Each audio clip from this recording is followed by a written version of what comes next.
Un hommage à celui qui a été l'un des plus grands professionnels de son époque en tant qu'entraîneur, mais aussi en tant que driver.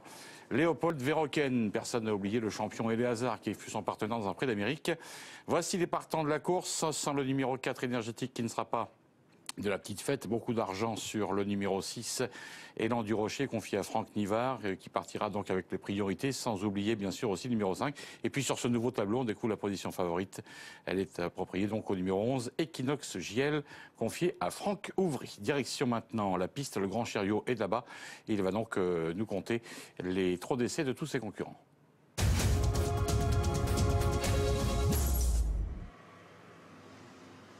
Jefferson, quelques hits que nous avons enregistrés il y a 3 quarts d'heure. Et ici, le numéro 1 est Incelant d'Ulysse. Gilles Curins et Éric Raffin réunis autour de ce fils de Oiseau de Feu qui a débuté sa carrière cette année. Vous l'avez vu un peu fautif à la sortie du tournant. Le numéro 2, Esquire, qu'on évoquait il y a quelques minutes, quelques secondes avec Adrien Lamy. Cheval qui peut terminer 3/4e d'après lui. Esquire est un fils de Querty. Il a l'air d'être assez sérieux, Esquire, dans son palmarès et dans sa façon de trotter. 2 chevaux ensemble, le numéro 3, Expert d'Herpion, et le numéro 10, Ailé de Ted, qui est un petit peu propulsé par Pierre-Yves Verva. Pas mal, Ailé de Ted. Bon échauffement. Mathieu Verva, ici, le partenaire de El Soro, le poulain qui vient de s'imposer ici dans un bon chrono.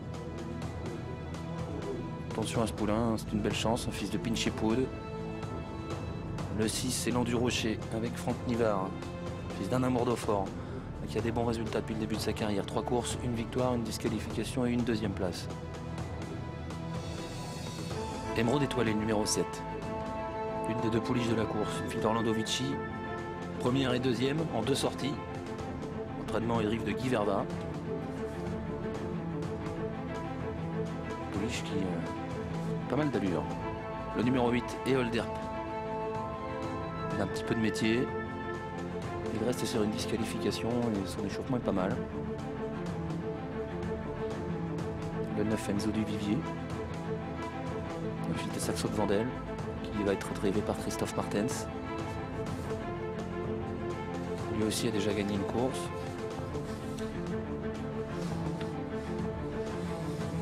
Ici Franck Ouvry avec le numéro 11, Equinox JL, c'est le favori de la course. Il vient d'ouvrir son palmarès sur l'hippodrome de la Capelle en faisant bonne impression et les parieurs lui font confiance.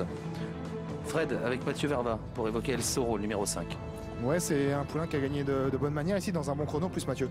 Ouais, c'était très bien, il s'est très bien comporté, c'est la première fois qu'il allait devant et il a bien tenu sa partie. Vous l'avez trouvé mieux devant justement? Ouais, il était un petit peu plus allant, donc je trouvais mieux que les fois précédentes. Il vous a fait un bon hit là? Ouais, le hit était correct. Est-ce que vous le préférez en valeur à Émeraude Étoilée que vous auriez pu aussi driver, que vous avez mené l'autre jour à la Capelle? Ben, Émeraude, c'est une bonne jument. Maintenant, voilà, j'avais celui-là déjà depuis une longue date, donc j'ai pas voulu changer. D'accord, Émeraude, c'est le numéro 7, Émeraude Étoilée. Merci. Ouais, elle vient de terminer 2e derrière Etalia, qui est une bonne pouliche de l'écurie d'Alphonse Van Bergen. Et le chrono était bon pour sa 2e course. Émeraude Étoilée trottait une 17-1 sur 2700 mètres à la Capelle, ce qui est bien. C'était à la suite d'une victoire en débutant au Croisé-la-Roche. Equinox JL, donc le favori, on le voit ici. C'est un fils de Rancho GD. On va le regarder à l'occasion de sa dernière course à la Capelle. On va se faire une idée sur le style de sa victoire. C'était sa 4e tentative. Il avait auparavant terminé 7e en débutant à Strasbourg. A disqualifié ensuite ici à Reims. Puis 2e au Croisé-la-Roche dans un bon temps. Et puis une victoire à la Capelle. Vous voyez ici à la corde. Dans la course, il y a Expert d'Herpion également. C'était le 30 mai. Le poulain gagnait avec un petit peu de marge ce jour-là. Il a dû plaire à Jean-Luc Dersoir. Jean-Luc Dersoir qu'on va retrouver au micro de Fred. Ouais, Jean-Luc, on vient de voir la course de référence. C'est vrai qu'à la Capelle, le style était là, le chrono aussi. Hein. Non, ben, à la Capelle, il a montré sa vraie valeur. Il vient de faire de belles courses au croisé et puis à la Capelle. Bon, là, ceci dit, l'engagement est bon. La seule crainte, c'est un petit peu le départ volté. Parce que c'est pas trop son fort. Alors, notamment avec le fil. Oui, mais bon, le fil et puis la volte, il s'affole un petit peu. Le Tossard nous a beaucoup aidé. Alors j'espère qu'il va partir tranquille et puis après qu'il fasse sa part, qu'il monte. qui montre sa faible valeur en départ volté. C'est ce qui explique ces 2 premières contre-performances, les départs à la volte. Exactement, les 2 fois pas de galop. C'est un poulain qui travaille bien, sinon le matin, qui a un potentiel intéressant. Non, c'est un poulain qui est bien, qui a un bon potentiel. Mais bon, faut qu'il s'amende un petit peu de ce côté. Corde à droite, pas de souci. Pas de souci. Merci. Un petit peu inquiétant quand même cette histoire de volt, parce qu'aujourd'hui c'est départ volté évidemment. C'est vrai que les 2 derniers coups, c'était à l'Autostar. Apparemment, ouais, c'est bien son point faible. Au croisé et à la capelle, c'était Autostar, ce qui l'a bien aidé à partir, comme le disait Jean-Luc Dersoir. Il a besoin d'apprendre et de prendre confiance pour le départ, ce cheval. C'est un joli poulain.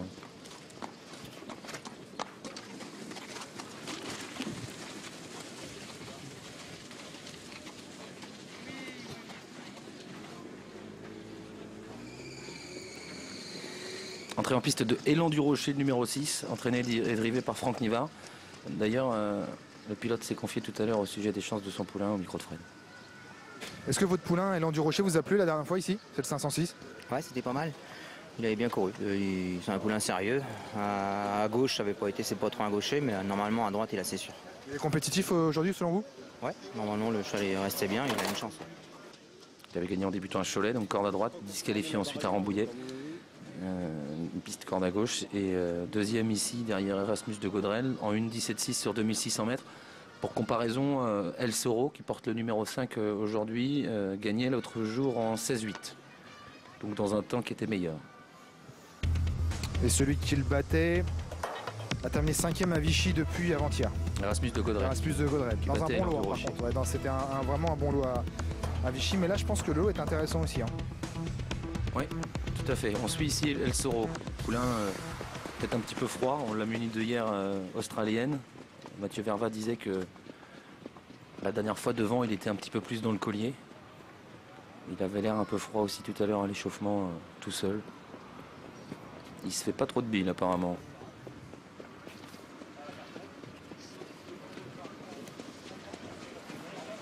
C'est sûrement un bon poulain.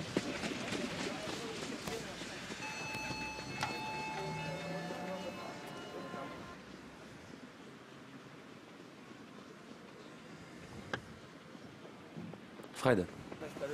Allez, on parle de là, c'est un slan d'Ulysse avec Gilles Curren, son entraîneur. Son début de carrière, vous le jugez comment pour l'instant? Bien. Il a été 3e à Chartres, 3e à Reims, 4e à Maucanchy. Il a fait régulièrement l'arrivée, sauf une fois où il est disqualifié à Vichy.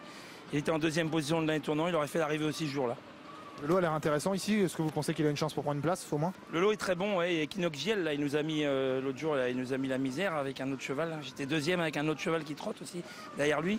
Il y a 2-3 chevaux qui ont des très bonnes performances. Ouais.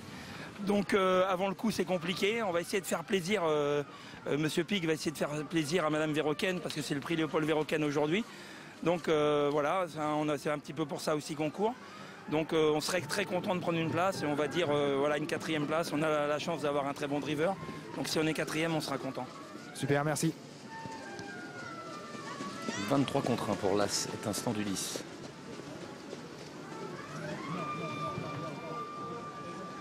Le 9, Enzo Duvivier. Pas mal lui aussi, un poulain drivé par Christophe Martens, qui a gagné sur l'hippodrome de la Capelle en 18-4 le 7 mai.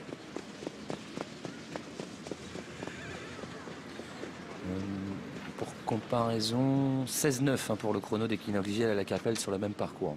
Bon, c'était pas le même jour, pas dans les mêmes conditions, mais bon, ça peut peut-être vous apporter un argument supplémentaire.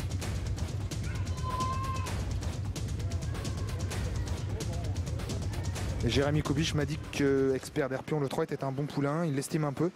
Bon début de carrière, pour l'instant rien à lui reprocher. Après c'est un poulain qu'il préfère en allant devant et il n'a pas trop envie d'aller devant aujourd'hui, de peur de lui donner une course un peu dure. Donc voilà, il va essayer de faire finir aujourd'hui, de lui apprendre un peu son métier. C'est un poulain qu'il aime bien, il peut viser une place. Il a attendu aussi à la Capelle quand il a terminé 3e derrière Equinox GL. Il a bien sprinté en dehors. Donc, il avait gagné en allant devant au Touquet par contre, et oui. il me disait qu'il avait l'air mieux en allant devant. Mais c'est peut-être Mathieu Verva qui va aller devant là, avec El Soro. C'est possible, ouais. Il disait que son poulain était bien comme ça. La pouliche de Guy Verva était devant également l'autre jour à la Capelle. On a des chevaux qui peuvent aller devant là-dedans. Hein.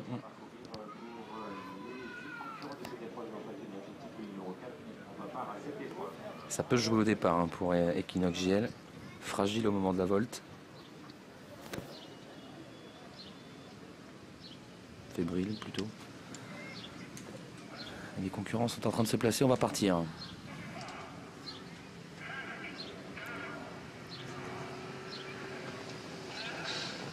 Franck Ouvry est parti dans un dos, mais son poulain a fait la faute tout de même, tout à l'extérieur. Le favori Equinox JL au galop. Toujours au galop Equinox JL et ça va être très compliqué pour lui. Faute également de Hélé de tête, le numéro 10, qui perd énormément de terrain. Devant Esquire est bien parti, le numéro 2. Bon départ aussi pour El Soro, ainsi que le numéro 9 à l'extérieur, c'est Enzo Duvivier. À la corde, le 3 Expert d'Herpion a pris un bon départ, tout comme le numéro 6, Élan du Rocher. On va disqualifier le numéro 10, Hélé de Ted. À l'arrière du peloton, il y a là, c'est Instant d'Ulysse. Également à l'arrière, le 8, Éole d'Herpe. Bientôt la sortie du premier tournant. El Soro accélère et va venir relayer en tête le numéro 2, Esquire. En troisième position, il y a le numéro 3, Expert d'Herpion, qui est bien placé. Devant le numéro 7, Émeraude Étoilé, qui vient côté corde à hauteur du numéro 6, Élan du Rocher. À l'extérieur, Enzo Duvivier continue d'avancer, alors que Mathieu Abrivard patiente au sud du numéro 12, Enduro. Il est au sein du peloton. Devant encore le numéro 1, Étincelant d'Ulysse. Le 11 a été disqualifié. Hein. Equinox JL, le favori, a été disqualifié sur sa faute en partant. Bout de la ligne d'en face. El Soro, le numéro 5, a pris le meilleur. En deuxième position, Esquire. Devant le numéro 3, Expert d'Herpion. Le 9, Enzo Duvivier, est toujours né au vent. Il est quatrième. Devant Élan du Rocher. Émeraude Étoilé qui vient sur une cinquième ligne à la corde. On retrouve ensuite, là, c'est Étincelant d'Ulysse. À sa hauteur, Enduro. Et à l'arrière du peloton, le numéro 8, Éole d'Herpe. Peloton assez groupé après un tour de piste. El Soro à l'avantage, en deuxième position Esquire, en troisième position à la corde il y a le 3 Expert d'Herpion accompagné par le 9 Enzo Duvivier, toujours le nez au vent, à son intérieur la pouliche, le 7 Émeraude Étoilé, devant le 6 Élan du Rocher, le 12 Enduro, à la corde là c'est Instant d'Ulysse qui est complètement enfermé et à l'arrière toujours Éole d'Herpe. Peloton assez groupé, un tour de l'arrivée, toujours en tête El Soro, en deuxième position Esquire, Expert d'Herpion troisième, Enzo Duvivier, toujours en quatrième position le nez au vent, dans son sillage il y a Élan du Rocher, avec un peu plus loin côté corde Casaque Blanche, Émeraude Étoilé, devant là c'est Instant d'Ulysse, le 12 Enduro et le numéro 8 Éole d'Herpe. On se dirige vers le dernier kilomètre, toujours en tête le numéro 5 El Soro, en deuxième position à la corde Esquire, Enzo Duvivier qui se rapproche un peu des leaders et toujours né au vent, c'est le numéro 9. Dans son sillage il y a Élan du Rocher qui a un bon parcours. On retrouve ensuite à la corde Expert d'Herpion, Enduro qui va librement encore devant le numéro 7 Émeraude Étoilé, alors qu'Étincelant d'Ulysse est toujours à l'arrière. Également à l'arrière le numéro 8 Éole d'Herpe. Bientôt le bout de la ligne d'en face, peloton assez groupé, toujours sous la conduite de El Soro. À son extérieur, Enzo Duvivier qui accélère. En troisième position tout près, Élan du Rocher devant le numéro 2, Esquire. Expert d'Herpion un peu plus loin. Et Enduro qui a fait aucun effort et qui va encore assez facilement, c'est la casaque verte toque rouge. Bientôt l'entrée de la dernière ligne droite avec en tête le numéro 5 El Soro débordé par le 9 Enzo Duvivier qui continue de lui mettre la pression. On revient avec Élan du Rocher troisième. Et puis à l'extérieur le numéro 12 Enduro qui va être lancé devant encore le numéro 2 Esquire. Enzo Duvivier qui a pris l'avantage à 250 mètres de l'arrivée, mais le numéro 12 Enduro vient en pleine piste maintenant très facilement. Enduro le numéro 12 qui déborde facilement Enzo Duvivier et Élan du Rocher. Enduro le 12 pour Sylvain Roger, Mathieu Abrivard qui s'impose. Deuxième place pour le numéro 9 Enzo Duvivier, le 6 Élan du Rocher troisième, le 5 El Soro quatrième. 12, 9, 6 et 5 pour l'arrivée de la cinquième épreuve. La victoire pour Enduro qui a gagné dans un bon style, vraiment il ouvre son palmarès. Et il a gagné plaisamment Enduro, un fils de 4 juillet mené par Mathieu Abrivard pendant l'entraînement de Sylvain Roger. La deuxième place pour Enzo Duvivier le 9, la troisième pour le 6 Élan du Rocher, la quatrième pour l'animateur le numéro 5 El Soro. Il a suivi facilement pendant toute la course Enduro. Mathieu Abrivard a fait aucun effort, a toujours eu un bon dos et il s'est fait ramener sur un plateau jusqu'à l'entrée de la ligne droite où il a débordé un bon Enzo Duvivier, Fred. Enzo Duvivier a eu le nez au vent pendant toute la course. Il a fait le dernier kilomètre quand même en mettant la pression au leader El Soro. Il a fait illusion pour la victoire. C'est un bon poulain qui est deuxième aussi. Ouais, exactement. Et puis Élan du Rocher, troisième, sans pouvoir mieux faire, on va dire. Et puis on note évidemment la grosse déception, c'est le 11 Equinox JL qui a vraiment du mal à partir à la volte et malgré la prudence de Franck pourtant Ouvry. il a pris ses précautions, Franck Ouvry. Exactement, il a pris beaucoup de précautions mais ça n'a pas suffi. Il a été disqualifié en partant. Voilà pour l'arrivée de cette cinquième course, Jeff. À tout à l'heure, une course aux montées pour des apprentis. Écoutez, rendez-vous est pris. Merci beaucoup. Jean-Philippe, à tout à l'heure, effectivement, pour un retour sur les programmes de Reims et les trotteurs. 12, 9, 6, 5, 3 pour l'arrivée qui est provisoire. Maintenant, nous allons regarder les partants de la deuxième course proposée